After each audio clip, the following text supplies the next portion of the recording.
ॐ स्थापकायश्च धर्मस्य सर्वधर्मस्वरूपिणे अवतारवरिष्ठाय রামকৃষ্ণায় তে নমঃ। ঠাকুর মা ও স্বামীজির চরণে শতকোটি প্রণাম। ও প্রণাম ঠাকুর, কৃপা করো, প্রসন্ন হও, শরণাগত করো, সকলের মঙ্গল করো। ঠাকুর শ্রী শ্রী রামকৃষ্ণদেব দক্ষিণেশ্বরে আছেন। তিনি মণির সঙ্গে কথা বলছিলেন। তারপর রামলালের কাছে অধ্যত্ত রামায়ণ পাঠ শুনতেছিলেন। তারপর তিনি ভক্তদেরকে বললেন, যদিচ্ছা লাভ,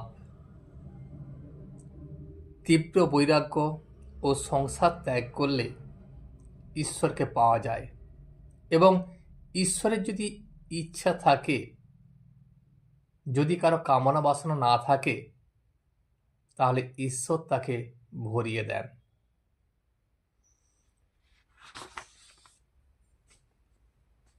তারপর মণি পঞ্চবটী ও কালীবাড়ির অন্যান্য স্থানে একাকী বিচরণ করিতেছেন। ঠাকুর মণিকে বলিয়াছেন, একটু সাধন করিলেই ঈশ্বরকে দর্শন করা যায়। মণি কি তাই ভাবিতেছেন? আর তীব্র বৈরাগ্যের কথা, আর মায়াকে চিনলে মায়া আপনি পালিয়ে যায়। বেলা প্রায় 3:30 হইয়াছে। ঠাকুর শ্রী রামকৃষ্ণের ঘরে মণি আবার বসিয়া আছেন। ব্রাউটন ইনস্টিটিউশন হইতে একটি শিক্ষক কয়েকটি ছাত্র লইয়া ঠাকুরকে দর্শন করিতে আসিয়াছেন। ঠাকুর তাহাদের সঙ্গে কথা কইতেছেন, আর শিক্ষকটি মাঝে মাঝে ঠাকুরকে একটি একটি করে প্রশ্ন করিতেছেন। প্রতিমা পূজা সম্বন্ধে কথা হইতেছে। ঠাকুর শিক্ষককে বলিলেন, প্রতিমা পূজাতে দোষ কি? বেদান্তে বলে, যেখানে অস্থি ভাতি আর প্রিয়, সেইখানে তার প্রকাশ। তাই তিনি ছাড়া কোনো জিনিসই নাই। আবার দেখো, ছোট মেয়েরা পুতুল খেলা কতদিন করে না, যতদিন তার বিবাহ না হয়, আর যতদিন না স্বামী সহবাস করে। আর বিবাহ হয়ে গেলেই পুতুলগুলি সব পেটরায় তুলে ফেলে। সেই রকম ঈশ্বর লাভ হলে আর প্রতিমা পূজার কি দরকার? তখন আর প্রতিমা পূজার কোনো দরকার নেই। ঠাকুর মনির দিকে চাহিয়া বলিতেছেন, অনুরাগ হলে তবেই ঈশ্বর লাভ হয়। আর খুব ব্যাকুলতা চাই। খুব ব্যাকুলতা হলে সমস্ত মন তাতে গত হয়। বালকের বিশ্বাসের মতো বিশ্বাস চায়।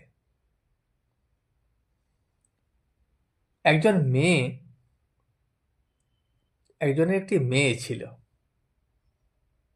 খুব অল্প বয়সে মেয়েটি বিধবা হয়ে গিয়েছিল। সে স্বামীর মুখ কখনো দেখে নাই। যখন অন্য মেয়েদের স্বামী আসে, সে তখন দেখে। সে তার বাবাকে একদিন জিজ্ঞাসা করলে, বাবা, আমার স্বামী কই? তার বাবা তখন বললে, ওই গোবিন্দই তোমার স্বামী, তাকে ডাকলে তিনি দেখা দেন। মেয়েটি তখন ওই কথা শুনে ঘরে দাঁত দিয়ে গোবিন্দকে ডাকে আর কাঁদে। বলে, গোবিন্দ, তুমি এসো, আমাকে দেখা দাও। তুমি কেন আসছো না? ছোট্ট মেয়েটি সে কান্না শুনে ঠাকুর আর থাকতে পারলেন না। তাকে তিনি এসে দেখা দিলেন। এই বালকের মতো বিশ্বাস বালক মাকে দেখবার জন্য যেমন ব্যাকুল হয়, সেই ব্যাকুলতা, এই ব্যাকুলতা হলো যখন ব্যাকুলতা হলো তখন অরুণ উদয় হলো। অরুণ উদয় হওয়ার পর সূর্য উঠবেই। এই ব্যাকুলতার পরেই ঈশ্বর দর্শন। আবার জটিল বালকের কথা আছে। সে পাঠশালায় যেত, একটু বনের পথ দিয়ে পাঠশালায় যেতে হতো, তাই তাকে খুব ভয় পেত। সে মাকে বলল, মা, ওই রাস্তা দিয়ে যেতে আমাকে খুব ভয় করে। তো মা বললে, তোর ভয় কি? তুই মধুসূদনকে ডাকবি। ছেলেটি তখন জিজ্ঞাসা করলে, মা, মধুসূদনকে? মা তখন বললে, মধুসূদন তোর দাদা হয়। তখন একলা যেতে যেতে যেই ভয় পেয়েছে অমনি ডেকেছে, দাদা মধুসূদন। কেউ কোথাও নাই। তখন সে ভয়ে উচ্চস্বরে কাঁদতে লাগলো, কোথায় দাদা মধুসূদন? তুমি এসো, আমার বড় ভয় পেয়েছে। ঠাকুর তখন আর স্থির থাকতে পারলেন না। এসে তাকে বললেন, এই যে আমি, তোর ভয় কি? এই বলে সঙ্গে করে তাকে পাঠশালা রাস্তা পর্যন্ত পৌঁছিয়ে দিলেন আর বললেন, তুই যখন ডাকবি আমি তখনই আসব, ভয় কি? এই বালকের বিশ্বাস, এই ব্যাকুলতা। একটি ব্রাহ্মণের বাড়িতে ঠাকুরের সেবা ছিল। একদিন কোনো কাজ উপলক্ষে তাঁর অন্য স্থানে যেতে হয়েছিল। সে ছোট ছেলেটিকে বলে গেল, তুই আজ ঠাকুরের ভোগ দিস, ঠাকুরকে খাওয়াবি। ছেলেটি ঠাকুরকে ভোগ দিল। ঠাকুর কিন্তু চুপ করে বসে আছেন, কোথাও কন না, খানও না। ছেলেটি অনেকক্ষণ বসে বসে দেখলে যে ঠাকুর উঠছেন না। সে ঠিক জানে যে ঠাকুর এসে আসনে বসে খাবেন। তখন সে বারবার বলতে লাগলো, ঠাকুর এসে খাও, অনেক দেরি হলো, আমি আর বসতে পারি না। ঠাকুর কিন্তু কোনো কথা কর না। ছেলেটি তখন কান্না আরম্ভ করলে, বলতে লাগলো, ঠাকুর, বাবা তোমাকে খাওয়াতে বলে গেছেন, তুমি কেন আসবে না? কেন আমার কাছে খাবে না? ব্যাকুল হয়ে যাই খানিকক্ষণ কেঁদেছে। ঠাকুর তখন হাসতে হাসতে এসে আসনে বসে খেতে লাগলেন। ঠাকুরকে খাইয়ে যখন ঠাকুর ঘর থেকে সে গেল, বাড়ির লোকেরা বললে, ভোগ হয়ে গেছে, সেসব নামিয়ে আন। ছেলেটি বললে, হ্যাঁ হয়ে গেছে, ঠাকুর সব খেয়ে গেছেন। তারা বললে, সে কি রে? ছেলেটি সরল বুদ্ধিতে বললে, কেন, ঠাকুর তো খেয়ে গেছেন। তখন ঠাকুর ঘরে গিয়ে দেখে সকলে অবাক। সন্ধ্যা হইতে আর বেশি দেরি নাই। ঠাকুর শ্রী রামকৃষ্ণ নহবতখানার দক্ষিণ পার্শ্বে দাঁড়াইয়া মণির সহিত কথা কহিতেছেন। সন্মুখে গঙ্গা। শীতকাল, ঠাকুরের গায়ে গরম কাপড়। ঠাকুর মণিকে বলিলেন, তুমি পঞ্চবটির ঘরে শোবে। মণি তখন ঠাকুরকে বলিলেন, নহবতখানার উপরের ঘরটি কি দেবে না? ঠাকুর খাজাঞ্চিকে মণির কথা বলিবেন, থাকবার ঘর একটি নির্দিষ্ট করে দেবেন। তার নহবতের উপরের ঘর পছন্দ হয়েছে। তিনি কবিত্ব প্রিয়। নহবত থেকে আকাশ, গঙ্গা, চাঁদের আলো, ফুল গাছ, এ সব কিছু দেখা যায়। ঠাকুর শ্রী রামকৃষ্ণ বললেন, দেবে না কেন? তবে পঞ্চবটির ঘর বলছি, এই জন্য ওখানে অনেক হরিনাম ঈশ্বর চিন্তা হয়েছে। ঠাকুর শ্রীরামকৃষ্ণের ঘরে ধুনা দেয়া হইল। ছোট খাটটিতে বসিয়া ঠাকুর ঈশ্বর চিন্তা করিতেছেন, আর মণি মেজেতে বসিয়া আছেন। রাখাল, লাটু, রামলাল আরো অনেক ভক্ত ঘরে আছেন। ঠাকুর মণিকে বলিতেছেন, কথাটা এই, তাকে ভক্তি করা, তাকে ভালোবাসা। রামলালকে বলিলেন একটি গান গাইতে। তিনি মধুর কণ্ঠে গাইতেছেন।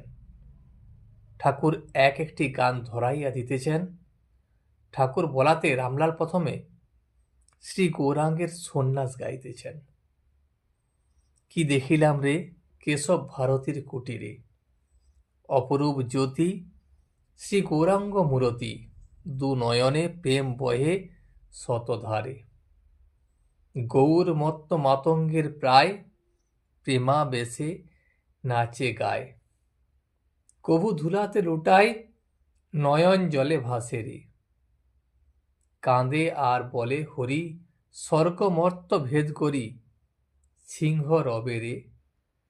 আবার দন্ত্রের তৃণলয়ে কৃতাঞ্জলি হয়ে দাস্য মুক্তি যাচেন বারে বারে। মুড়ায়ে চাঁচর কেশ, ধরেছেন যোগীর বেশ, দেখে ভক্তি প্রেমাবেশ, প্রাণ কেঁদে উঠে রে।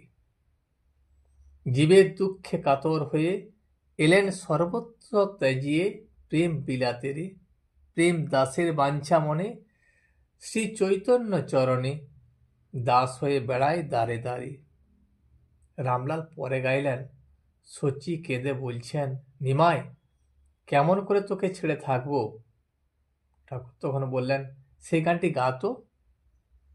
আমি মুক্তি দিতে কাতর নই, রাধার দেখা কি পাই সকলে, রাধার প্রেম কি পাই সকলে, অতি সদুর্লভ ধন, না করলে আরাধন, সাধন বিনে সে ধন এ ধনে কি মেলে, তুলা রাশি মাসে তিথি অমাবস্যা, সাতি নক্ষত্রে যে বাড়ি বরিশে, অন্য অন্য মাসে যে বাড়ি বরিশে, সে বাড়ি কি বরিশে বরিশার জলে, যুবতী সকলে শিশু লয়ে কোলে, আয় চাঁদ বলে ডাকে বাহু তোলে, শিশু তাহে ভুলে, চন্দ্র কি তাই ভুলে, গগন ছেড়ে চাঁদ কি উদয় হয় ভূতলে, নবনীরদ বরণ কিসে, গণ্য শ্যাম চাঁদ রূপ হেরে।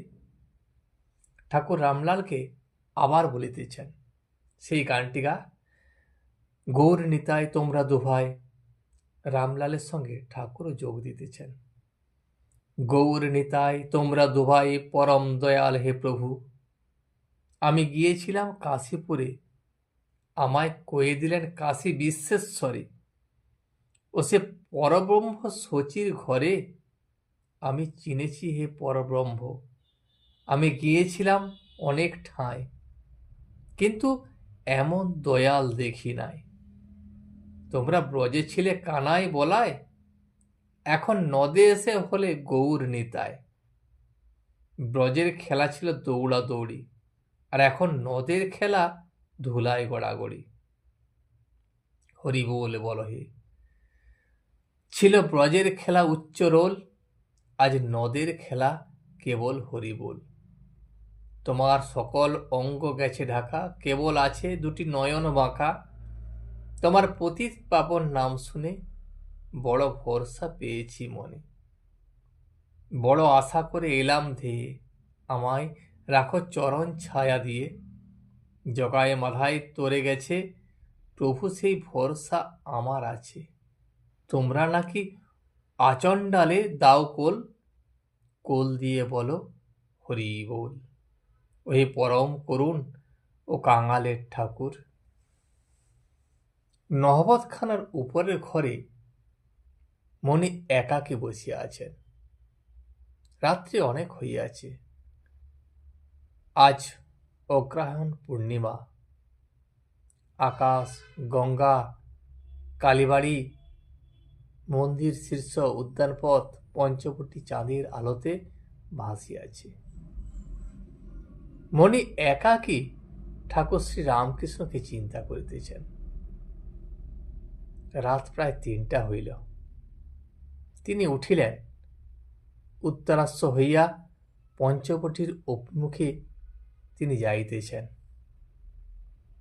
ঠাকুর শ্রী রামকৃষ্ণ পঞ্চবটির কথা বলিয়াছেন, আর নহবতখানা তার ভালো লাগিতেছে না। তিনি পঞ্চবটির ঘরে থাকিবেন স্থির করিলেন।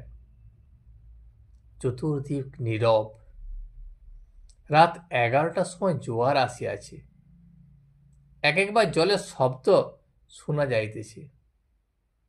তিনি পঞ্চবটির দিকে অগ্রসর হইতেছেন। দূর হইতে একটি শব্দ শুনিতে পাইলেন। কে যেন পঞ্চবটির বৃক্ষমণ্ডপের ভিতর আর্তনাদ করিয়া ডাকিতেছেন, কোথায় দাদা মধুসূদন? আজ পূর্ণিমা। চতুর্দিক বটবৃক্ষের শাখা প্রশাখার মধ্য দিয়া চাঁদের আলো ফাটিয়া পড়িতেছে। তিনি আরো অগ্রসর হইলেন। একটু দূর হইতে দেখিলেন পঞ্চবটির মধ্যে ঠাকুরের একটি ভক্ত বসিয়া আছেন। তিনি নির্জনে একাকী ডাকিতেছেন, কোথায় দাদা মধুসূদন? মণি এইসব নিঃশব্দে দেখিতেছেন। আজ এই পর্যন্তই। ভিডিওটি শেষ পর্যন্ত দেখার জন্য আপনাকে অসংখ্য ধন্যবাদ। ভিডিওটি যদি আপনার ভালো লেগে থাকে তাহলে একটা লাইক, কমেন্ট এবং বন্ধুর সাথে শেয়ার করে দেবেন। সাবস্ক্রাইব করে পাশে থাকা বেল আইকনটি বাজিয়ে দেবেন, যাতে আপনাদের নতুন ভিডিওগুলি সর্বপ্রথম আপনার কাছে পৌঁছে যায়। জয় শ্রী রামকৃষ্ণ, জয় শ্রী রামকৃষ্ণ, জয় শ্রী রামকৃষ্ণ।